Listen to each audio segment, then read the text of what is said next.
My brother smirked when our grandmother's lawyer walked into the room. Not a nervous smirk, a confident one. The kind that says, "I already know how this ends." He was wrong. My name is Josephine Tremblay, and I was 34 years old when everything my family had quietly assumed for decades collapsed in the space of about 90 seconds inside a law office on King Street in Hamilton, Ontario. My grandmother, Estelle Tremblay, passed away on a Tuesday in early March. She was 81, and she had been sick for almost 2 years. Though she refused to talk about it much. That was her way. She didn't complain. She didn't ask for help unless she truly had no choice. She lived alone in the house my grandfather had built by hand in the 1960s. A 2-story red brick home with a wraparound porch, a vegetable garden that ran the full length of the backyard, and a wood-burning fireplace in the living room that she used well into October every year, even when the rest of the neighborhood had switched to gas. She called that fireplace her best company. My grandmother had 4 grandchildren. My brother Felix was the one everyone talked about. He had a finance degree from Western, a downtown Toronto condo, a company car, and the kind of easy confidence that filled every room he entered. Family dinners revolved around Felix. Christmas conversations drifted toward Felix. Even when I graduated with my nursing degree, my uncle spent 10 minutes asking me questions and then spent the rest of the evening asking Felix about the market. That's just how it was. I stopped expecting anything different around the time I turned 25. Felix had made it clear, in the way people make things clear without ever saying them outright, that he considered our grandmother's house his future property. He brought it up once at Thanksgiving, casually, the way you mentioned the weather. He said something like, once Grandmaman's place becomes available, it would make a great short-term rental in that neighborhood. Nobody argued with him. My aunt nodded. My uncle said the property value had probably doubled since the 90s. My grandmother was sitting right there, eating her pea soup, and Felix talked about her house, like she'd already left it. I remember looking at her face. She didn't react. She just looked down at her bowl and took another spoonful. For the last 2 years of her life, I was the one who drove her to her oncology appointments at Juravinski. I was the one who picked up her medications from Shoppers, organized her pill caddy every Sundays, stayed over on nights when she felt too tired to manage the stairs on her own. I was the one who sat with her through the nausea after treatment and watched old Quebec films with her on the small television in her bedroom because she said the sound of French made her feel less alone. Felix visited 4 times in those 2 years. Once at Christmas, once in the summer, when he happened to be driving through.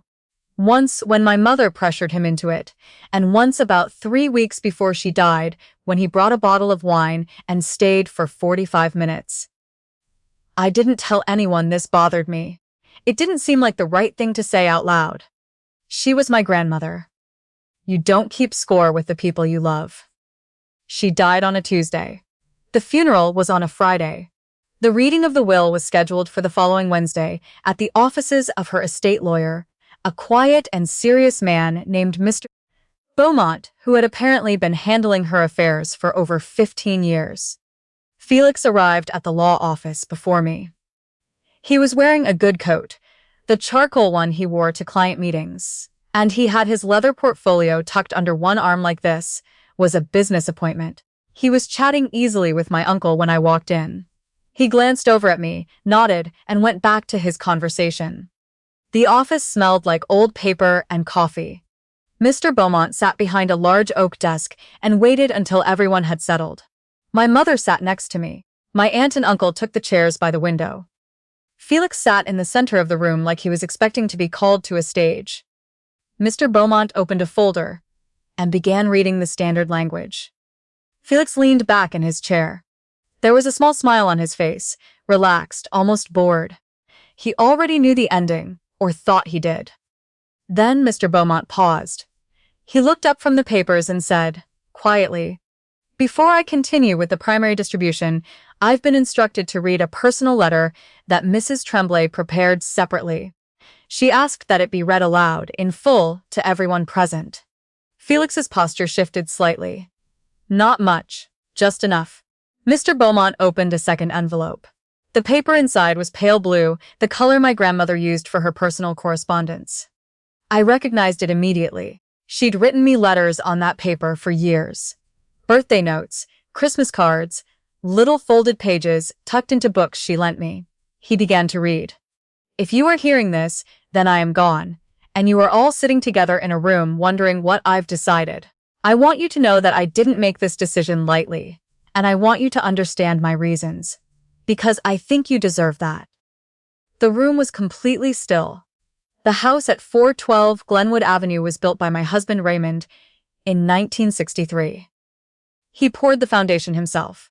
He framed the walls with his brother over one summer. Every corner of that house carries something of him, and for 40 years after he died, I carried it forward as carefully as I could. My mother pressed her hand to her mouth. A house is not simply a property. It is a record of the people who lived inside it. Raymond understood this. I have tried to understand it too. And because I understand it, I could not leave that house to someone who sees it only as an asset. Felix uncrossed his legs, crossed them again.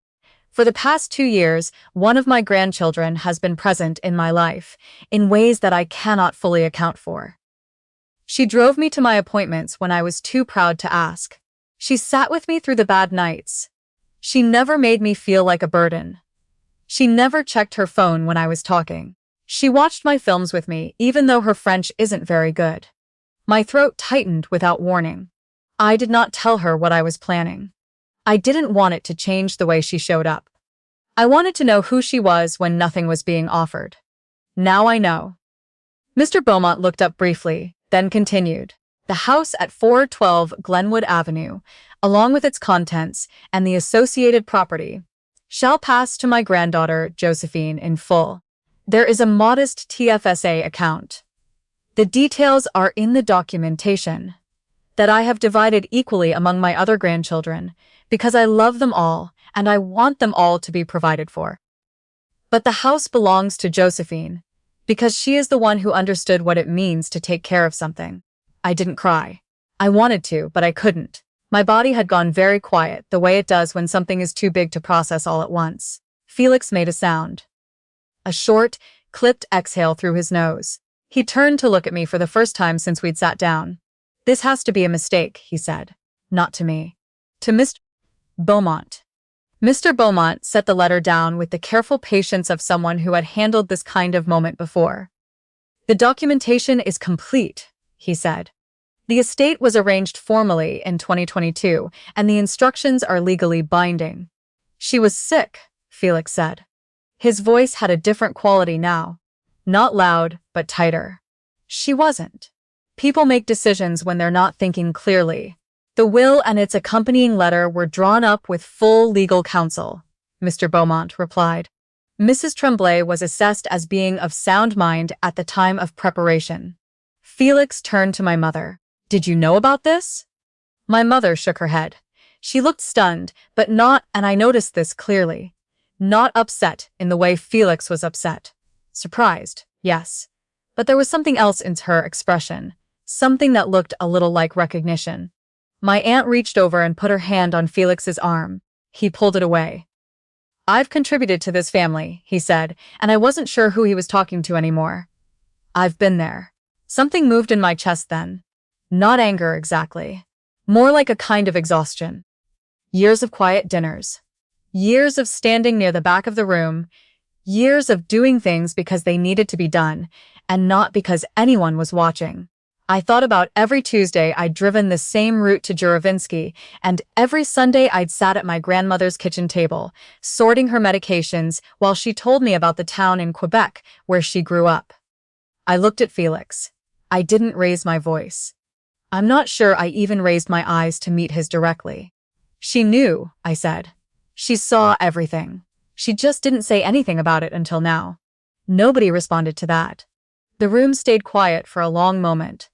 Mr. Beaumont proceeded with the rest of the documentation. The TFSA, she had managed to save just under $40,000 over the years, would be split 3 ways among Felix, my cousin Ren, and my cousin Declan.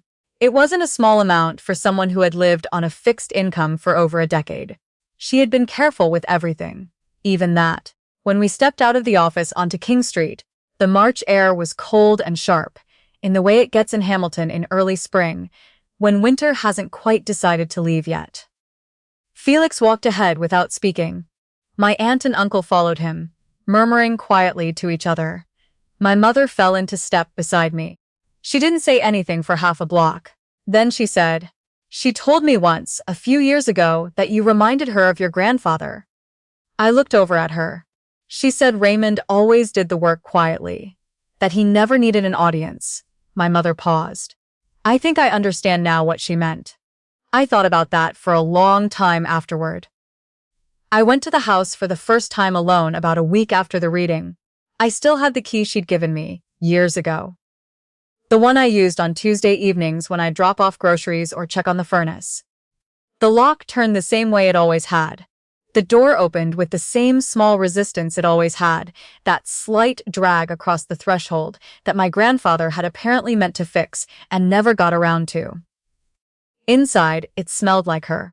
Like the lavender sachets she kept in the linen closet, and the particular warmth of old wood, and the faint trace of the Earl Grey she drank every afternoon. I stood in the hallway for a minute and just let myself be there. The house was exactly as she had left it. Her reading glasses were on the side table, next to the armchair in the living room. A library book was turned face down to hold her place. The ceramic rooster she'd kept on the kitchen windowsill, since before I was born, was still there, slightly dusty, catching the afternoon light. I walked through slowly. The upstairs hallway with the photographs. My grandfather as a young man, my mother as a child. A faded picture of a farm somewhere in the eastern townships that I'd asked about many times and never fully gotten the story of. The spare bedroom where I'd slept as a child during summer visits. The bathroom with the clawfoot tub that she refused to replace, because she said it was the most comfortable tub she had ever been in, and that modern ones were built for people in a hurry. I sat down at her kitchen table. The same table where she had taught me to play Rummeley on rainy summer afternoons. The same table where she'd told me, quietly, on a Tuesday morning last October, that the treatment wasn't working as well as the doctors had hoped, and that she was okay with that. That she'd had a good life. I didn't know then that she'd already made her decision about the house. I didn't know she'd already signed the papers, already written the letter on the pale blue stationery, already folded it into the envelope that sat in Mr. Beaumont's files, waiting for that Wednesday morning. She never told me, she never gave me a reason to behave any differently than I was already behaving. I've thought about that a lot since. It seems like the most important part of what she gave me. Not the house itself, though the house is real and solid and full of her. But the fact that she watched without telling me she was watching. She wanted to know who I was when I thought nobody was keeping track. I talked to Felix a few weeks after the reading. He called me, which surprised me. He wasn't warm exactly, but he wasn't hostile either. He was quieter than usual. He said he thought the decision was unfair, and I told him I understood why he felt that way, and I meant it. It is uncomfortable to discover that someone saw you clearly and made a judgment based on what they saw. That discomfort is its own kind of information. I told him the house wasn't going to be rented out or renovated into something unrecognizable. I told him he was welcome to come for Thanksgiving if he wanted to, that I intended to keep the same traditions my grandmother had kept, that the guest room would be available. He was quiet for a moment, and then he said he'd think about it. I don't know if he'll come. I hope he does. My grandmother had a handwritten index card taped to the inside of the kitchen cupboard, where she kept her baking supplies. She'd written it herself, years ago, in her careful, slanted cursive. It said, "A home is kept by the people who stay." I read it the first time I was there alone, standing on a step stool looking for vanilla extract. I left it exactly where it was, that small rectangle of card, in her handwriting, in her kitchen, in her house, which is now, officially and legally and completely, mine, felt like the last thing she wanted to say to me. The thing she couldn't fit into the pale blue letter. The thing that didn't need a lawyer, or a reading, or a room full of family to deliver. She just left it taped to the cupboard door, waiting for me to climb up and find it. And somehow, even after everything, that's the part that made me finally cry.